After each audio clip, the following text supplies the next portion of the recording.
Good evening. Hello to everyone. Apologies for the echo. It'll actually probably remain for quite some time. I've moved now from the conservatory, which had lots of blinds, but had many other disadvantages, to this room inside the house, which has many advantages and an echo. But that's really because I haven't got very much up yet. It may improve, but for now, it's going to be a little bit echoey. So there's various things. There's what I'd planned to talk about, and then there's what everyone else is wanting to talk about. So we'll just go with that, shall we? It looks like we're going to be discussing the prospects of Jeremy Hunt as Chancellor of the Exchequer stroke Prime Minister, depending on who you listen to. There's plenty of people saying he's the de facto Prime Minister now. I can see where they're coming from. I think it remains to be seen. They're referring to the fact that Liz Truss's authority is fatally weakened, and the Chancellor is all Chancellors are in theory very powerful. There have been the odd weak Chancellor, but by and large the position of Chancellor is incredibly powerful.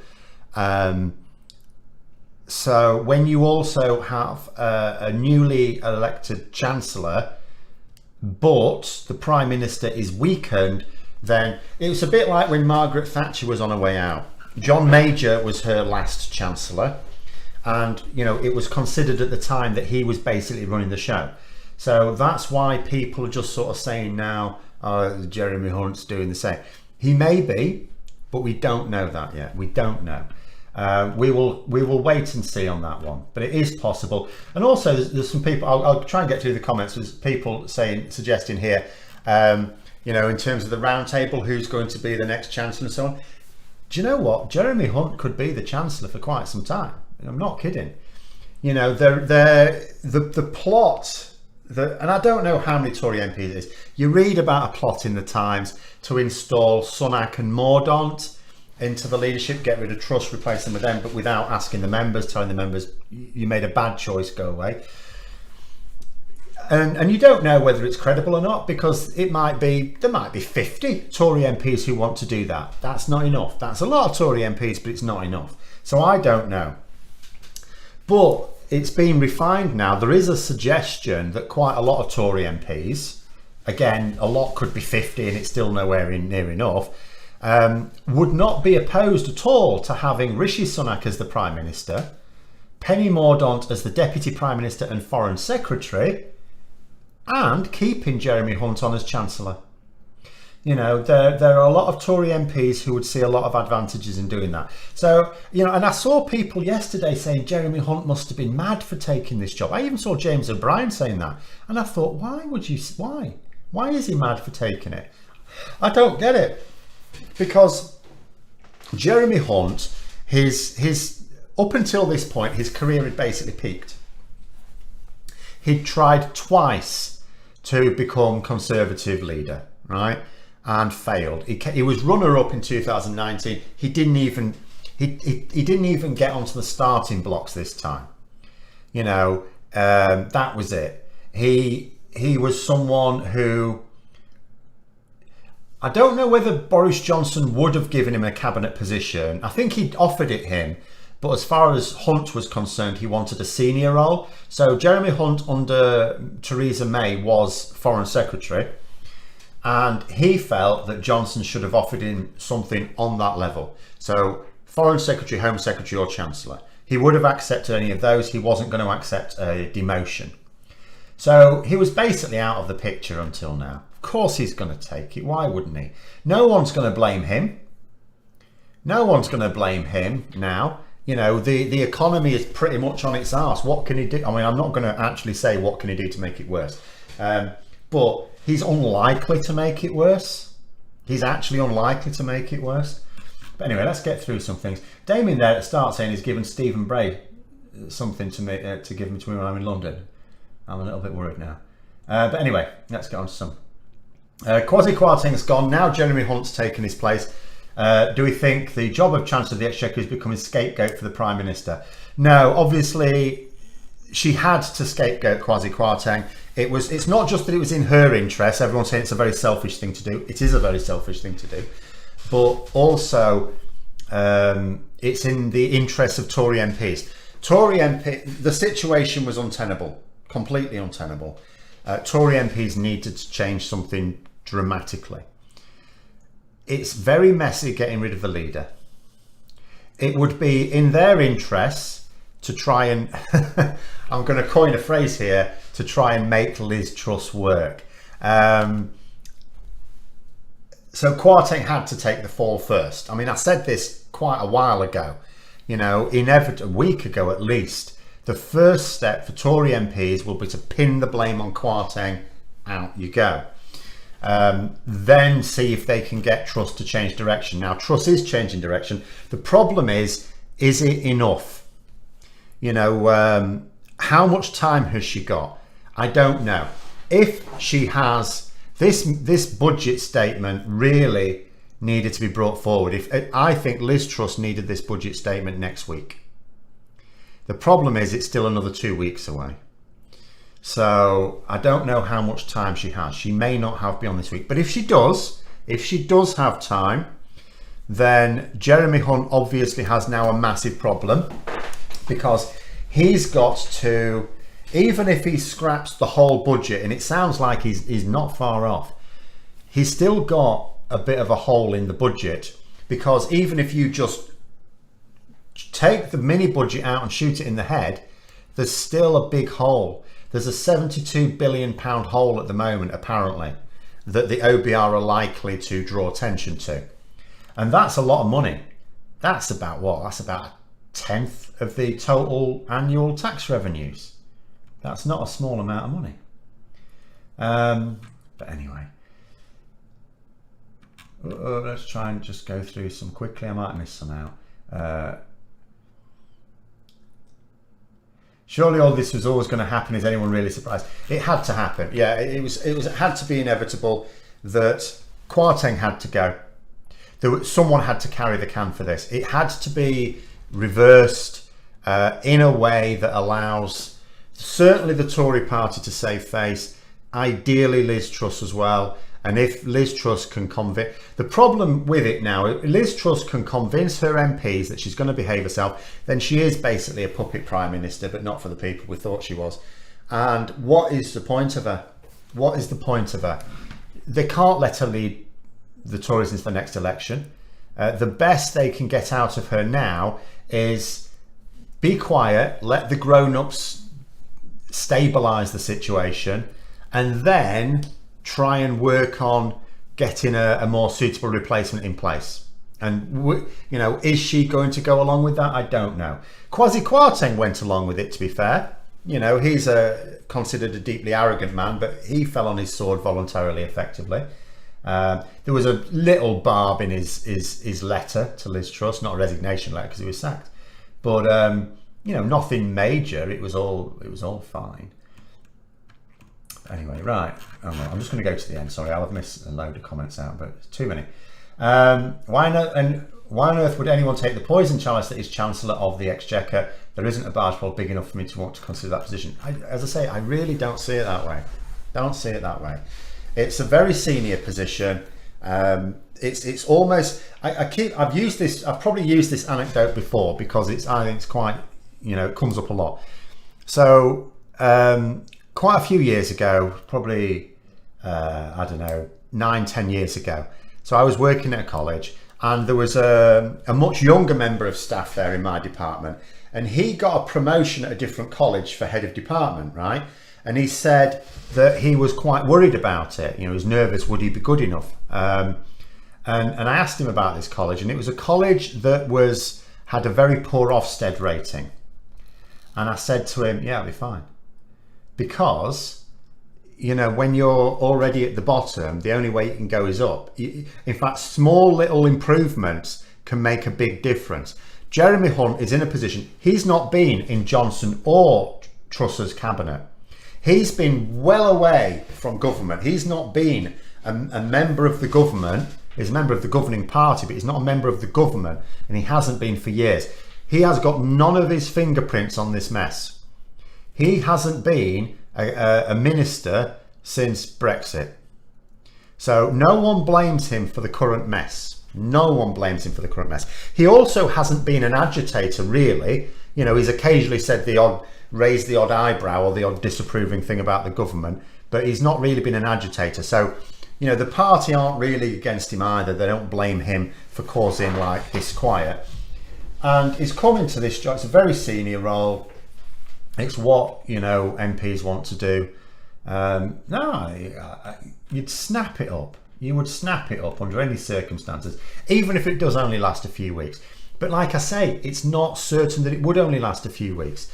In fact, put it this way, if he hadn't accepted it, there's no, but they did replace Truss with someone else. There's no way that someone else will make him Chancellor. His best chance of keeping this gig is to have taken it now and demonstrate that he's a safe pair of hands, you know. So it's an absolute opportunity for him. Right, I can't. There's already been a lot of attacks on Hunt. Wouldn't it be more constructive if we all wrote to him asking him to rejoin the single market custom union in the interest of the growth agenda? Insults achieve nothing. Insults achieve nothing, certainly. We don't want insults. A little bit of sarky is sometimes fine. Obviously, the Tories are you do see that at the moment, by the way, the Brexiteer commentators, oh yeah, they're appalled now that we've got a Remainer Prime Minister and a Remainer Chancellor. They're not happy about that at all. But in reality, the Tories are wedded to the idea of not just Brexit, but a hard Brexit. If anything, I can see, never mind Hunt, I mean, Liz Truss, there were signs that Liz Truss was softening it a little bit. The problem was this deregulation nonsense. But there are, you know, we'll have to see what happens on that. For me, will be a test, because they're supposed to be a load of, they're supposed to be getting rid of a load of so-called EU regulations, but they're not EU regulations, they're British regulations now. You know, like what you might call legacy regulations. We'll have to see what happens there. If there's a fudge, and I suspect there will be a fudge, then, you know, it may be a sign that the Conservatives are recognising the damage that Brexit's done. Even the Telegraph's now talking about the damage that Brexit's done. And but they will themselves never be able to pull back from it. They won't be able to until they've lost elections, until the issue of Brexit is electorally toxic, because at the moment they think it's an electoral asset for them. Does going to Eton or high-end private school means your dreams are better than evidence-based ideas? I've never known one, so I don't know. But they certainly like to put it to the test. Obviously, a lot of people that will go through Eton or top private school will be perfectly intelligent and perfectly grounded. And yes, they're still getting the unfair advantage that comes with going to one of these schools, but at least they'll be capable. But as soon as you get someone who is delusional and not all that bright, then you're in trouble. Truss obviously didn't go to a private school, but she has the same sense of entitlement.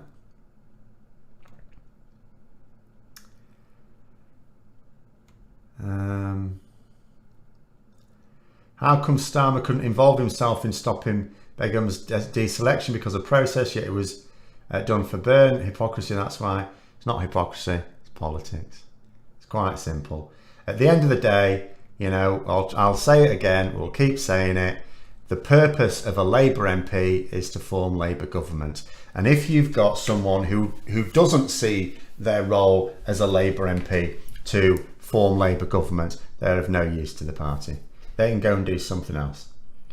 Labour MPs are not activists, they're people who form governments, who actually bring change. An activist is someone who holds up a placard asking other people to bring change. A Labour MP, it's their job to bring the change. It's really that simple. Do I reckon Kwasi will keep Chancellor on his CV? Well, he won't. I mean, you know, he won't have to, will he? Because people will know. It's not.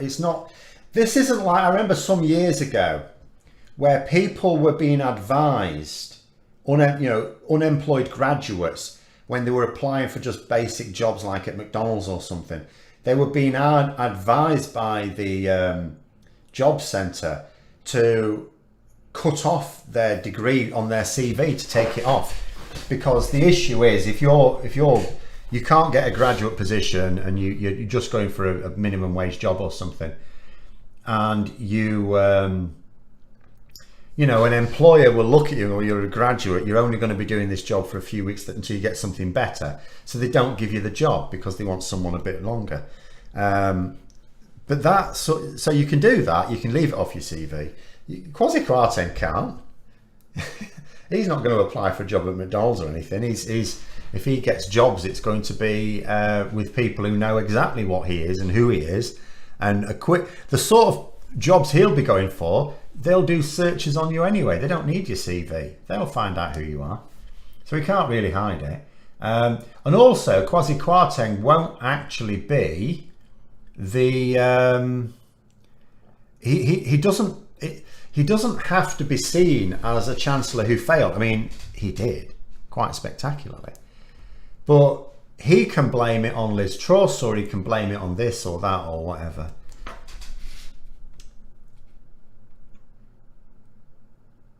Is Hunt being lined up to be the leader of the Tories in opposition now? He doesn't seem to have. I mean, first of all, like, you know, let's be clear here. Jeremy Hunt is not an effective politician, really. He. I mean, first of all, there's plenty of accusations of sleaze you can throw at him. He's had a very checkered past. He just hasn't dropped a bollock in public. So he can be seen as credible to the public. But if he was in, you know, a position like the leader, there's all sorts you could drag up against him. And he hasn't even been effective either. You know, he's been health secretary, he's been foreign secretary. What did he achieve that was of any benefit to the public? Nothing. He didn't do anything in either of those roles. He can't even claim, no, earlier on this year, he even said he failed to meet his aims as health secretary. So you wouldn't make Jeremy Hunt the leader of the party if you wanted to win an election, but you can get away with him being in your cabinet. If she goes before the 12th of Jan, she'll be breaking the record for being the shortest serving PM. I mean, it depends how she goes. I cannot see her really lasting too much longer. But at the same time, that was possible of Boris Johnson as well at one point. But it does depend how, because if they replace her with a proper leadership contest, obviously that can drag on. But if she steps down, then it won't, I suppose. But I really can't see her actually still being Prime Minister, a secure Prime Minister, should we say, by the end of the year. It would be a madness to me. It would suggest to me that Tory MPs were, and I can see, well, the thing that can make me see it happen is to replace her, the vast majority of Tory MPs have to agree on a candidate. They can't afford to mess up again. They can't afford just to have another leadership contest. They can't do that. So they're going to have to come up with an agreement amongst themselves as to who gets the gig. And the only way I can see Truss lasting is if the various factions just fundamentally won't agree on something. But that would be a madness to me, an absolute madness. Kwarteng's reputed to be saying he wanted to delay the scrapping of the 45p tax rate, but Truss allegedly pressured him into it. Is he going to seek revenge? I don't think yet. It doesn't make any sense for him to do yet. But obviously, again, a bit of an ego. He will want to make out that the mess was not his.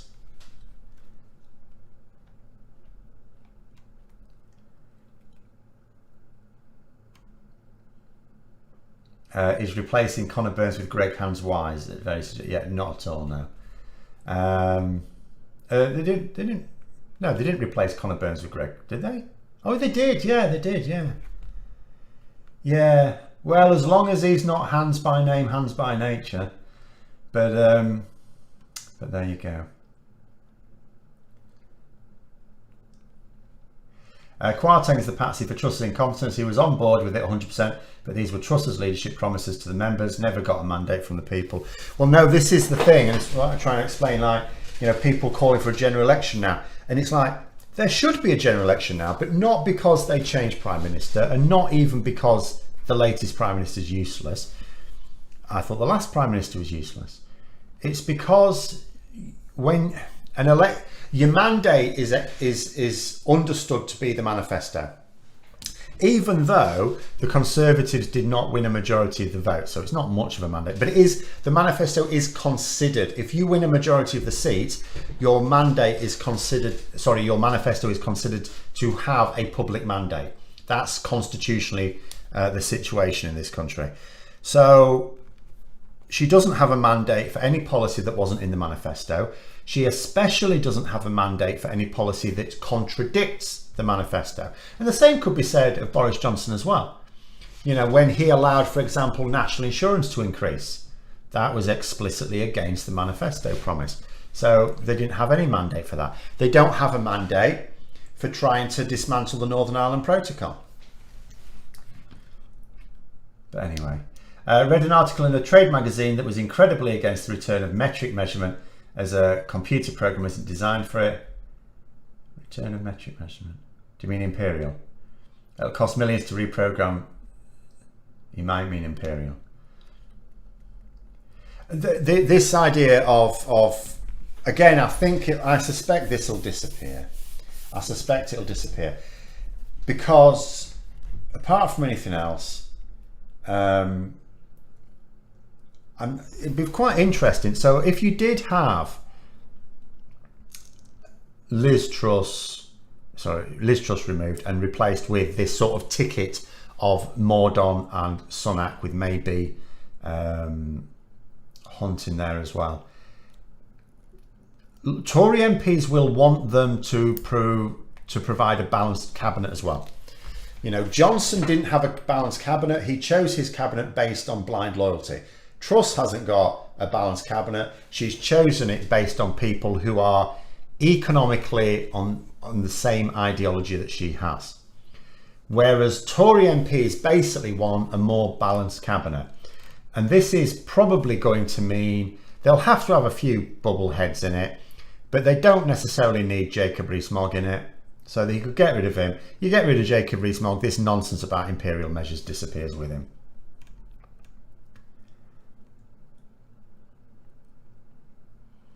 Not sure anyone will think Kwarteng was a good chancellor. Any of us would have lasted longer by listening to advice from the civil servant we didn't sack. Yes, but you know, it's quite incredible just how stupid some people can be, even very wealthy people who can afford to employ him.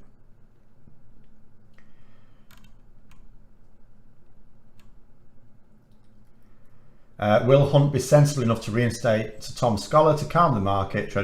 I really don't know if it would even be feasible now, because they must have appointed someone else. It'd be very messy.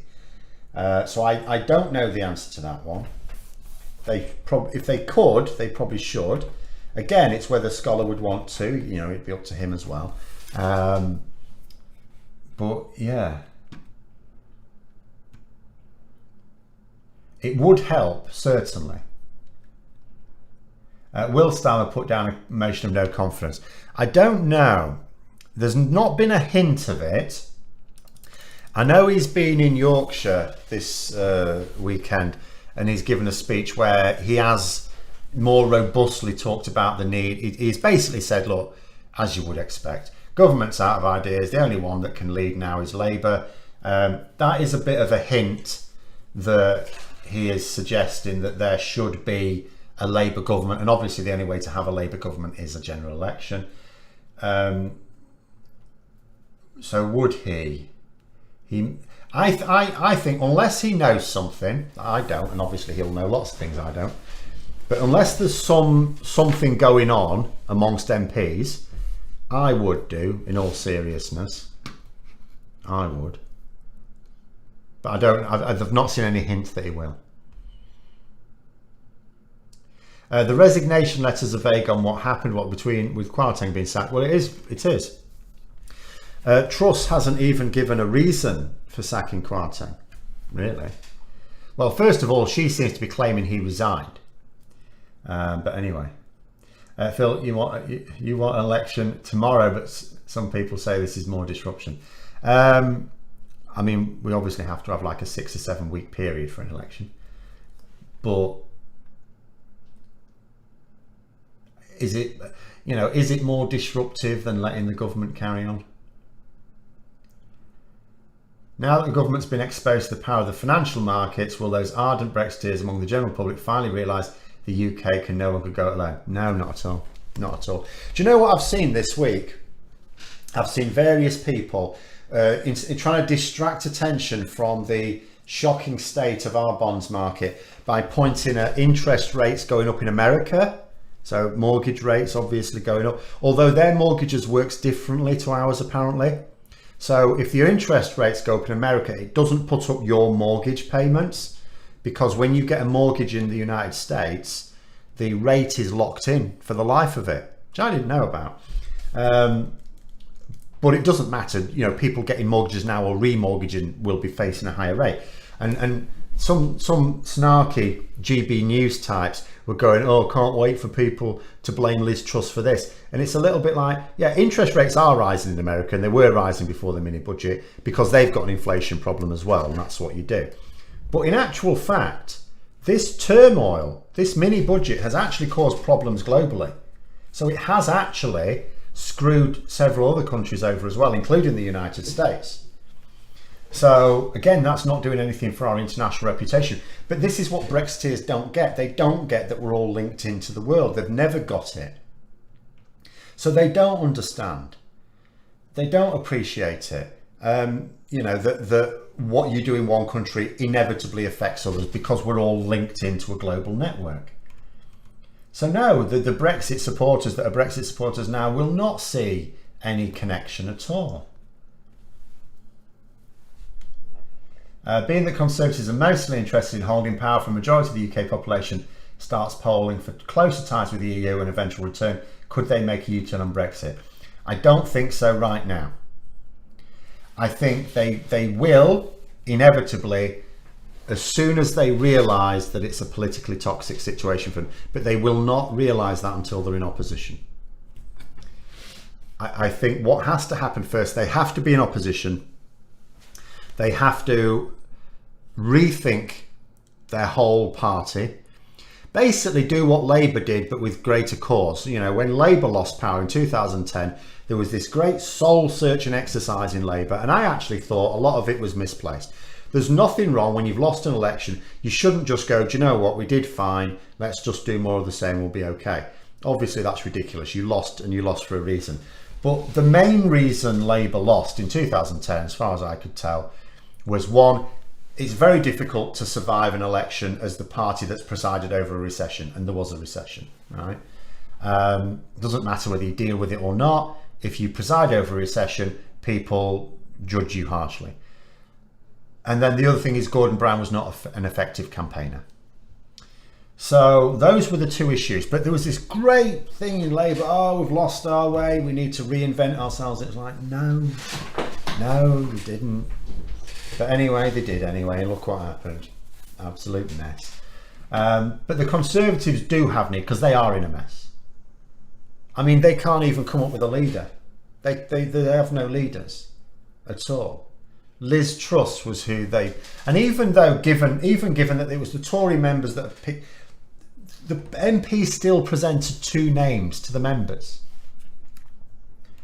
If you look at the 2019 leadership campaign, there weren't any in there that were, in fact, Boris Johnson was the only one who was clearly unfit to govern. When I think about the 2019 leadership candidates, all of them had something about them apart from Boris Johnson, who was the one who won. In this leadership contest, who did we have that were just bog useless? Like Penny Mordaunt, I don't think's effective. Kemi Badenoch, actually dangerous lunatic. Suella Braverman, dangerous lunatic. They were useless. It was a very poor selection of potential leaders. And if that's the best they can come up with, they're knackered. They are knackered. But anyway, and then, in my opinion, Keir Starmer needs to table a motion of no confidence, whether he does that in the government or Liz Truss, up to him. But it's the same thing, because you issue the vote of no confidence in the Prime Minister. The Prime Minister represents the government. So obviously, if it succeeds, the government is brought down, because what happens in the event that the no confidence motion is passed, Parliament has, I actually need to know exactly how it works now, because obviously the Fixed Terms Parliament Act is gone, replaced with a different act. But they have basically a couple of weeks to find an alternative. If a majority of MPs cannot vote for a new Prime Minister, then it's general election time, which is one reason why Tory MPs will be hesitant there. But the main reason politically is to force Tory MPs to nail their colours to the mast somewhere.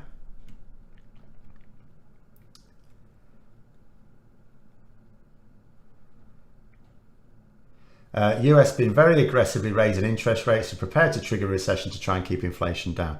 Yes, so I'm hearing.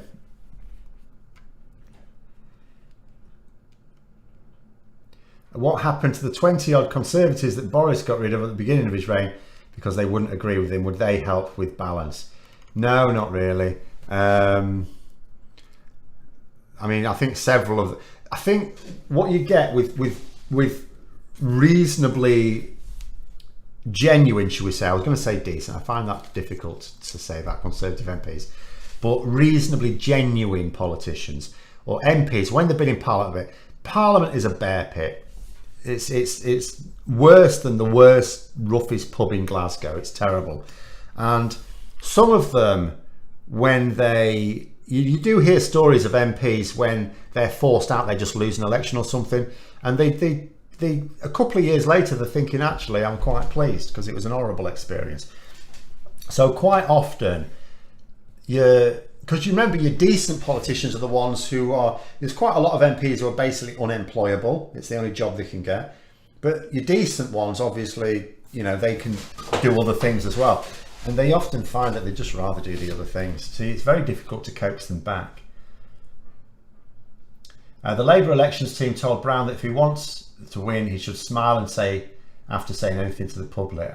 See, I don't remember all the details, but it was, he didn't have charisma, he didn't have any sort of charisma. And that was always what worried me about Keir Starmer, because he doesn't really either. But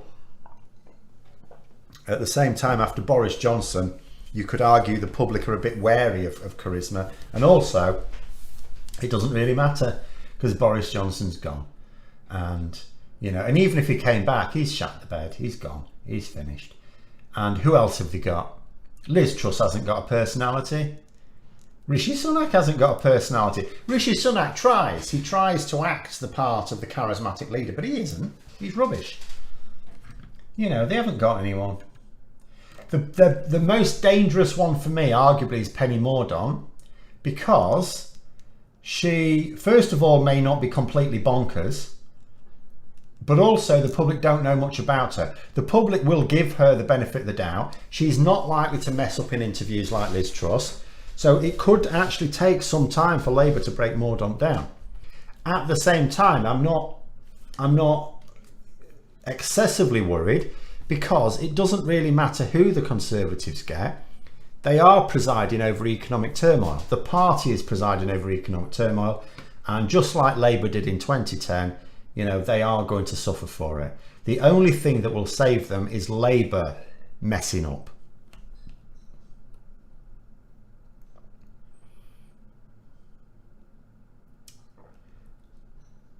Bear Pit was your description of Parliament months ago, and I hadn't heard of it. I have heard of it. In relation to Glaswegian pubs. There was a whole series on them.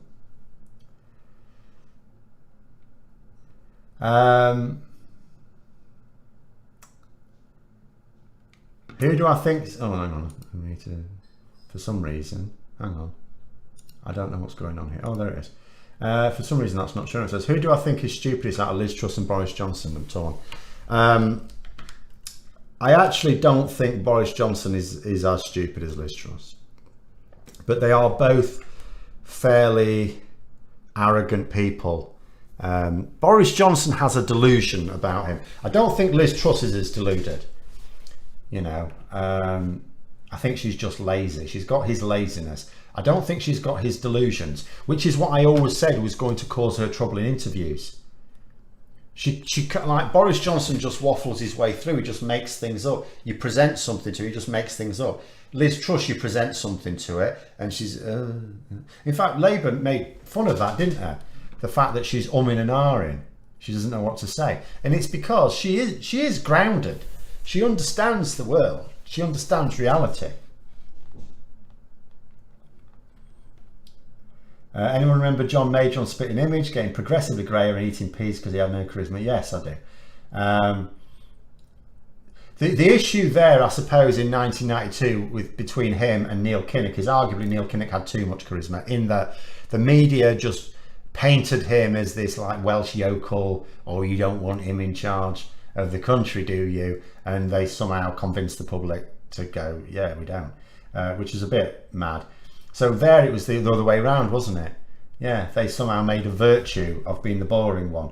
The boring but steady one for tough times. Those times did get tough, didn't they? A few months after Major won that election, the pissing pound crashed.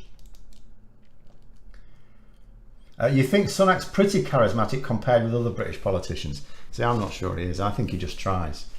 I don't think he comes across terribly well at all. He's just outgoing, he tries, but I don't think he's very personable.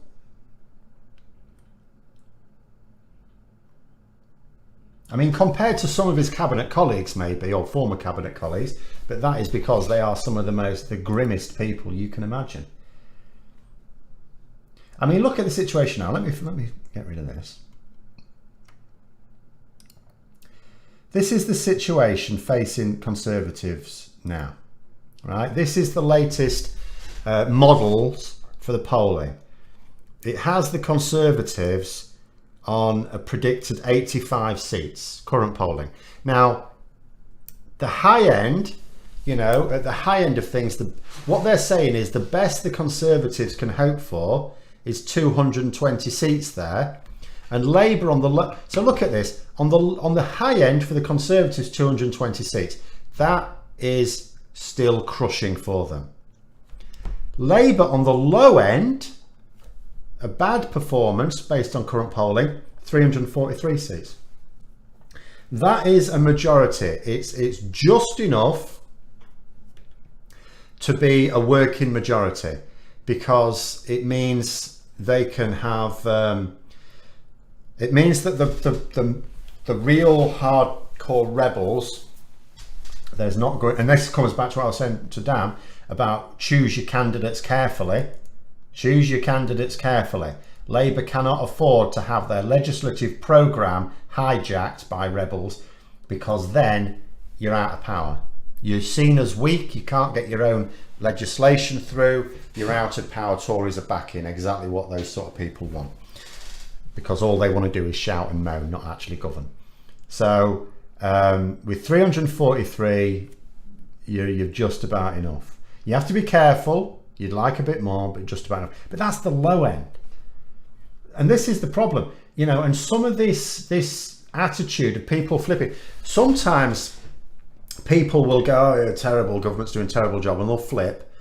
And then the government turns it around, and a few months later they go, okay, they've reined it back in. Yeah, fair play, I'll support them again. There are some people, once they change their minds, they don't easily go back. And what are they going to go back to? There's still going to be a recession next year. You know, in fact, there's going to be, the economy is not going to, compared with the economy as it is now, the size of the economy now, it's not going to be any bigger when the election comes round. That's not to say we'll be in recession up until that point, but it won't be bigger than it is now by then. And that's not a record that anyone's going to be able to defend very easily. Does Sunak have reasonable relationship with foreign leaders? I'm not aware he's got any relations with foreign leaders. Obviously his father-in-law is one of the richest billionaires in India, so he's got a bit of an in there. But I'm not aware of any like international links. I mean, you know, he went to Barclays, didn't he? So he likes America, but I don't know whether he knows. I mean, he knows people who want to buy our healthcare system in America, but I don't know if he knows the real leaders. If the Tories get fewer than 100 seats next election, is that existential? Yes, how could it not be? I tell you the problem with getting, because in theory you could say it doesn't matter how bad the loss is, the party's still the party, you know, they've still got their party machine, they'll still have the donors who want to get them back into power, and all the rest of it, and they've still got the brand. As long as they can detoxify their image in the public, they of course could bounce straight back again.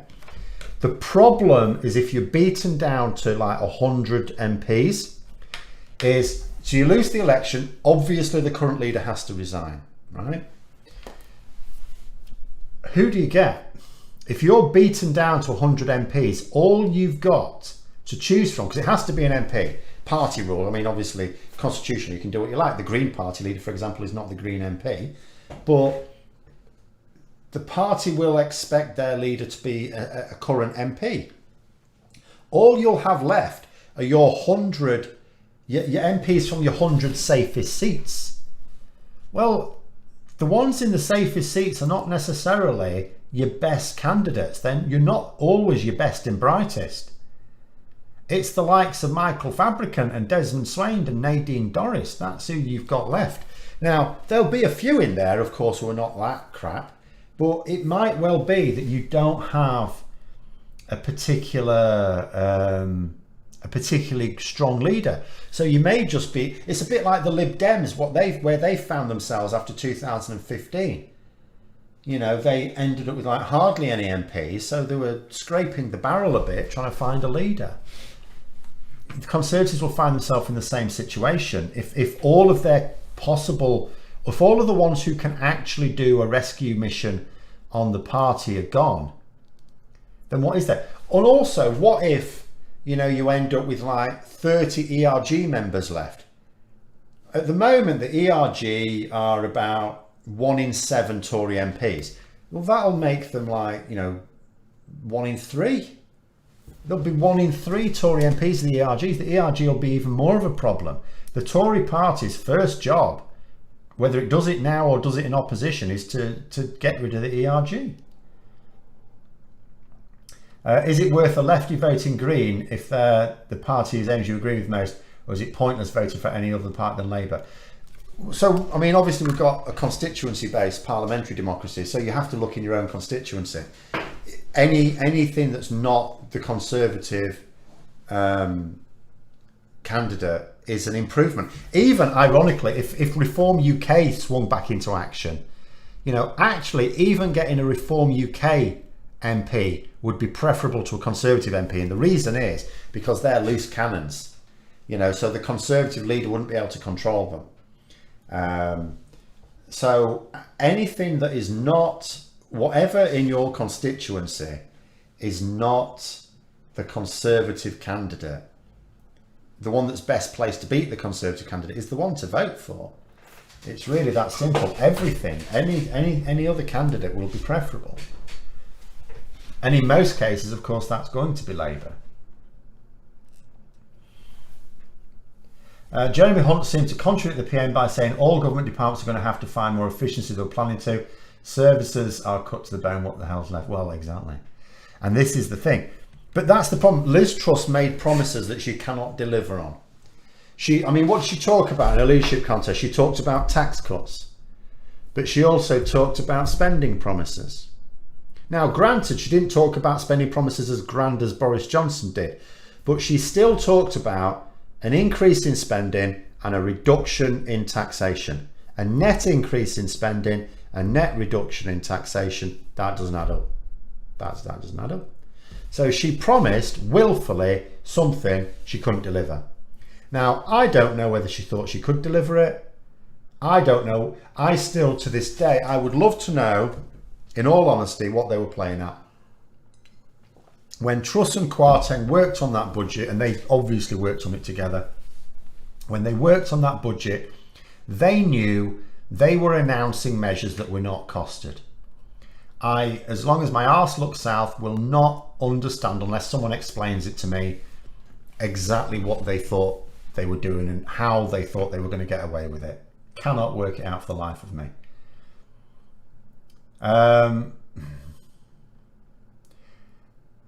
If they go down that low, do they split into ERG plus Farage party on one side, centrist on the other, finally split the right-wing vote? No, they will never do that while we have first past the post.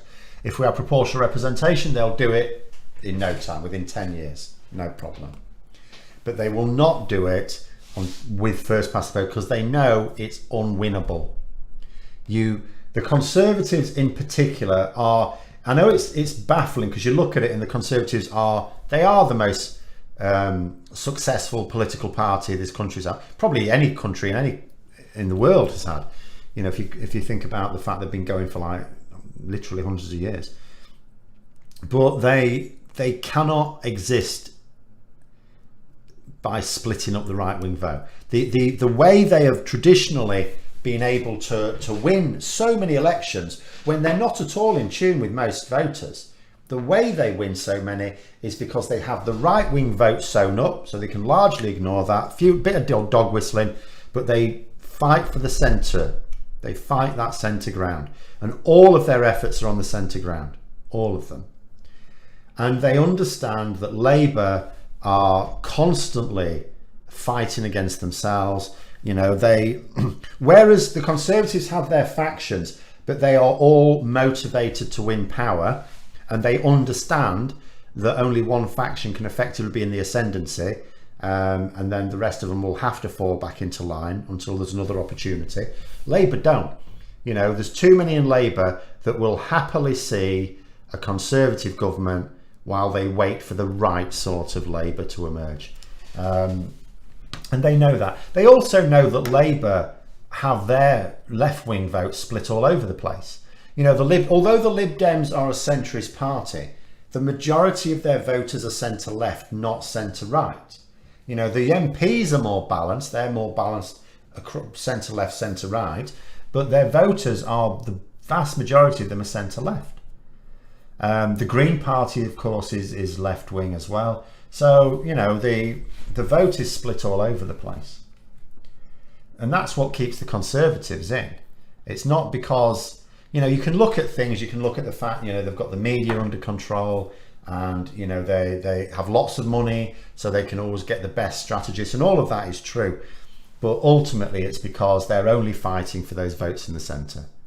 And what went wrong for them in 2019 is all of a sudden they had to lurch to the right to fight off the Brexit party.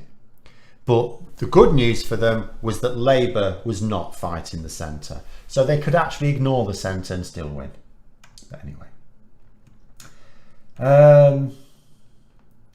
Phil, given the current state of affairs, do I think Gove might swallow a bit of pride and try to bring the party back to some semblance of normality? Or is he going to stand down in 23-24? I really don't know with Gove. Gove may well have had enough, in all honesty. He may well have had enough. I'm not sure he's up for a fight of rebuilding the party, but I don't really know him on a personal level. We'll just have to see. Obviously, while he's an MP, he's quite clearly working, isn't he? It's very obvious he's tinkering behind the scenes there. But, you know, is he happy to just finish and be done with it and go and do something else? Very possibly. Given the issues the Conservatives have in the polls, find it odd that Lib Dems and Greens are not gaining significantly. Would first past the post have anything to do with voting intentions? Yes. Yes.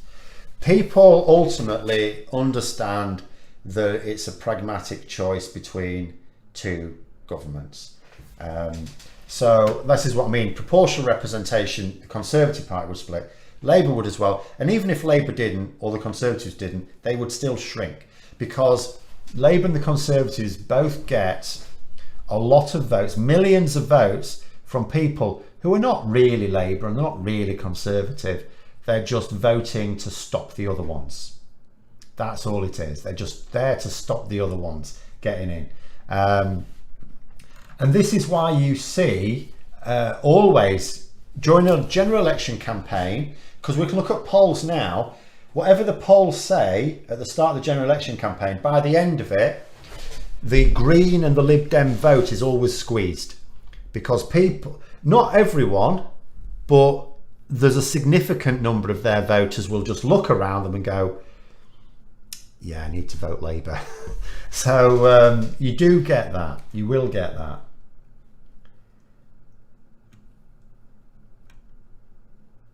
Wish Rory Stewart was still the Conservative. From what I've seen, I reckon be a good leader. See, no, I don't think so.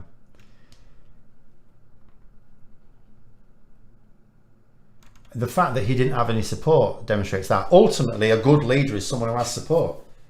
You know, you can't look at a leader in isolation and say they're going to be a good leader. Do they have support? If they don't, then they're not. Doesn't matter how many you know, qualities they may have that would be good for a leader. If they fundamentally do not have support, then they're not.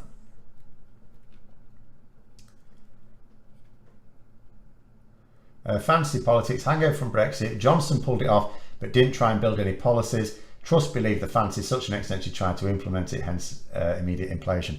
Well, I mean, Brexit is ultimately responsible for what we've got now. It allowed people to believe, it basically persuaded people not to listen to common sense and experts.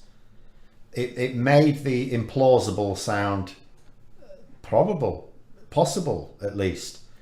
And so obviously then it creates a situation where you can have Liz Truss becoming Prime Minister.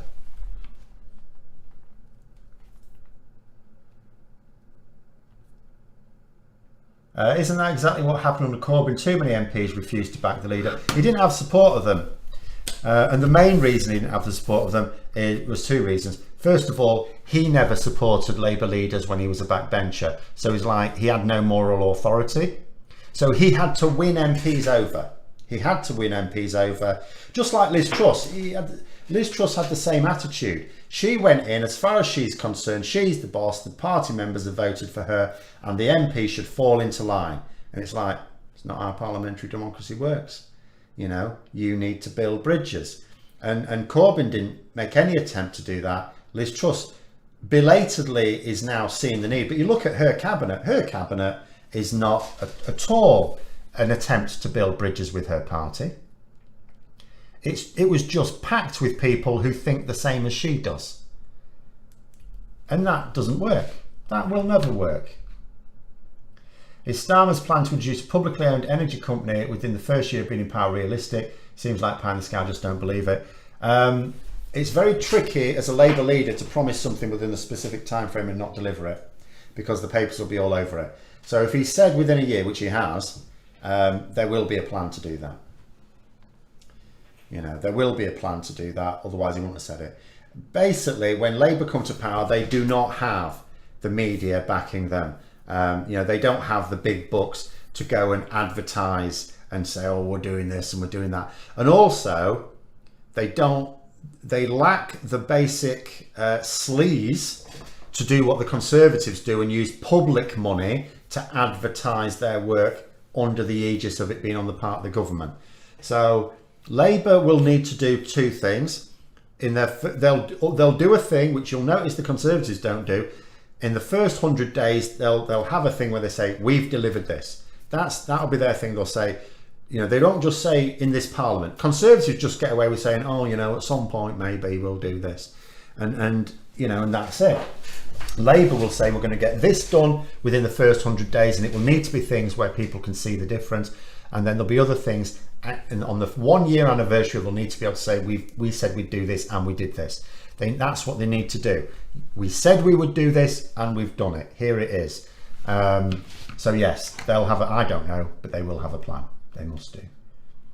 Otherwise it's ridiculous. If the media can even begin to paint Labour as not delivering on their promises, they will be savage.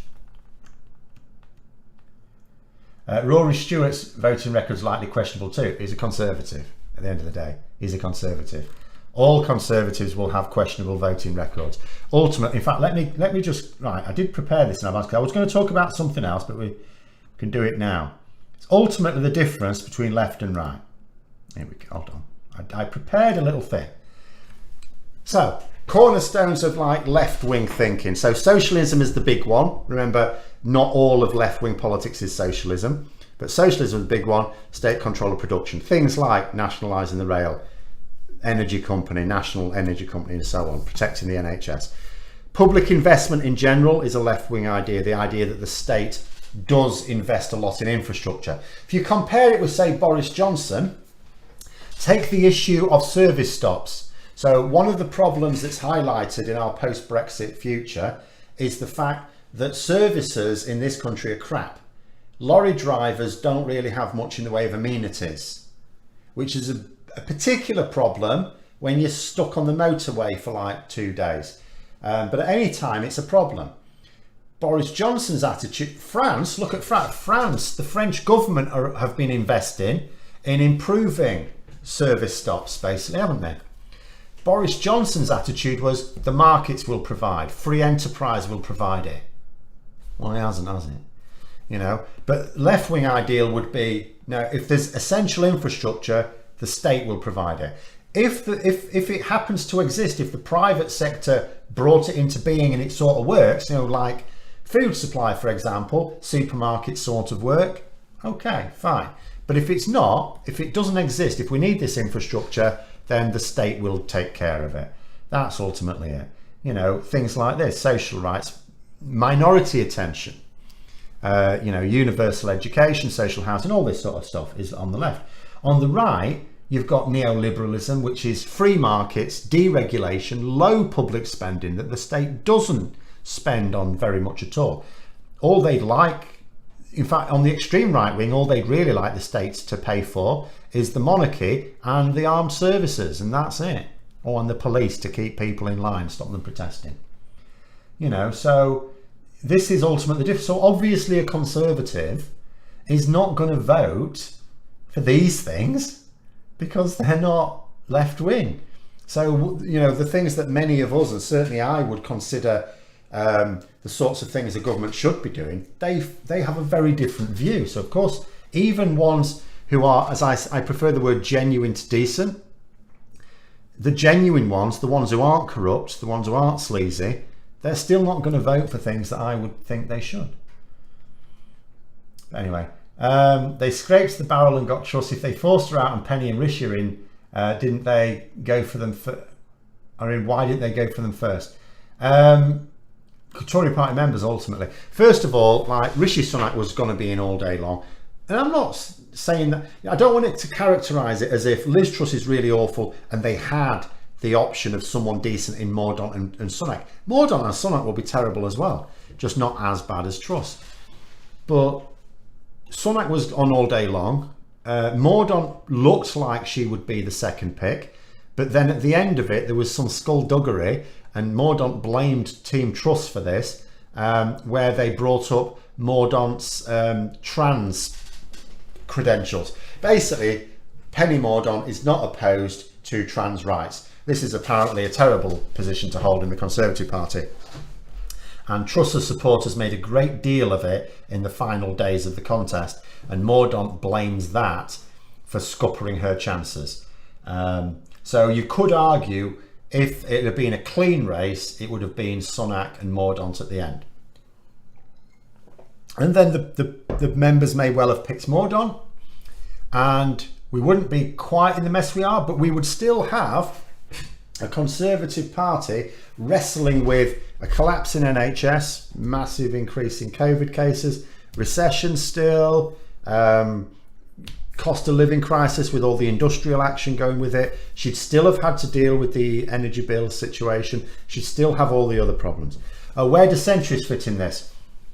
As you'd expect, little bits of each. Because, like, you know, because the left and right wing are not binary either. There's like a difference. There's a, you know, you've got on the extreme left, you've got communism, which is where the state controls everything. There's no free enterprise. You don't have your business.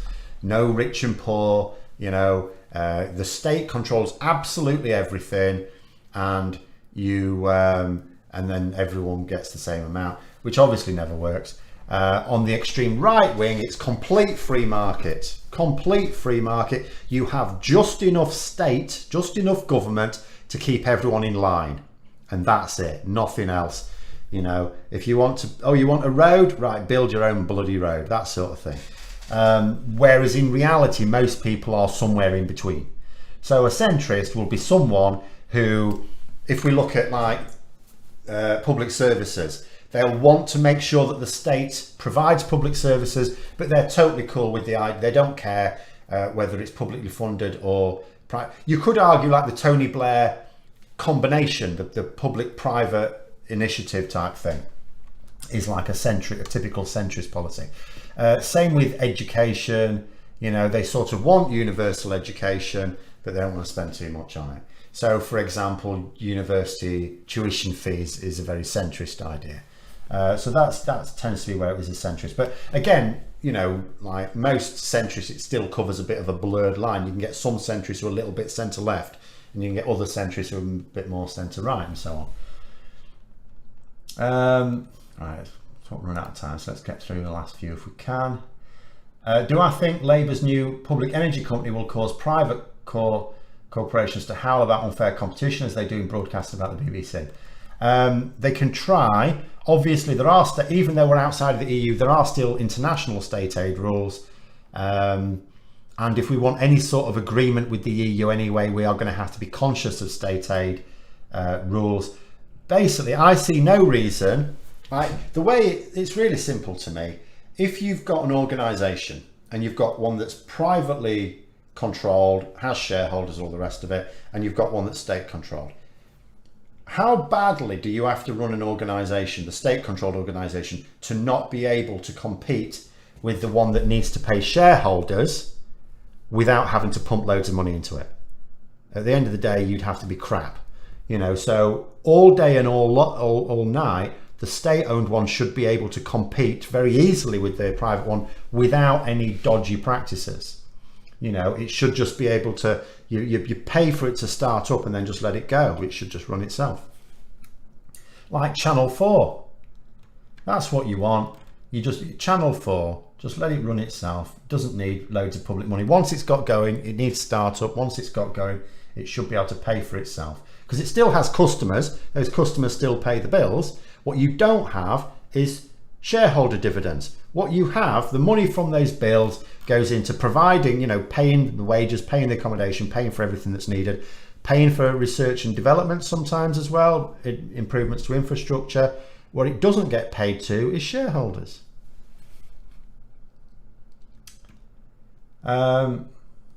Which of the right-wing loon MPs am I looking forward to losing their seats? Mine's Ian Duncan Smith. See, I don't really go in for that sort of schadenfreude as such.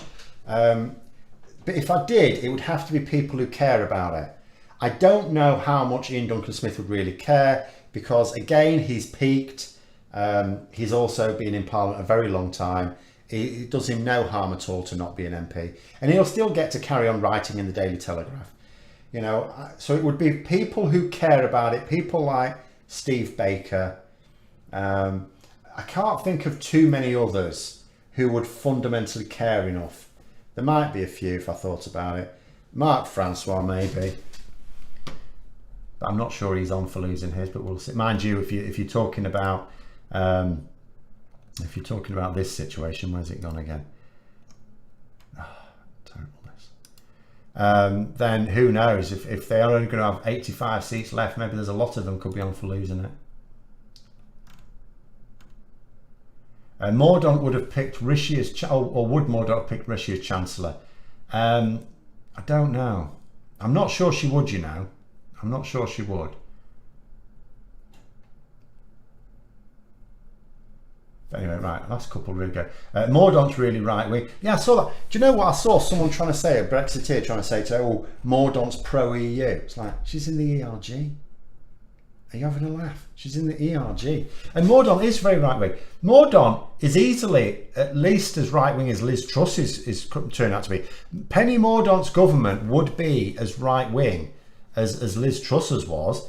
The difference being that she would have potentially, because we don't know, she has been a cabinet minister, but not for very long. So I don't know enough about what she would actually do in practice. She's a big unknown for me. But she would surely exercise a little bit more caution than Truss did. But anyway,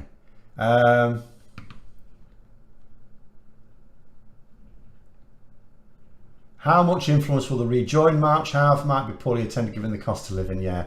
I think it's just a start, isn't it? It's just a start. At the end of the day, some notable Brexit commentators have already passed comment on it, so they are concerned about it, and you have to start somewhere, don't you? We will just see.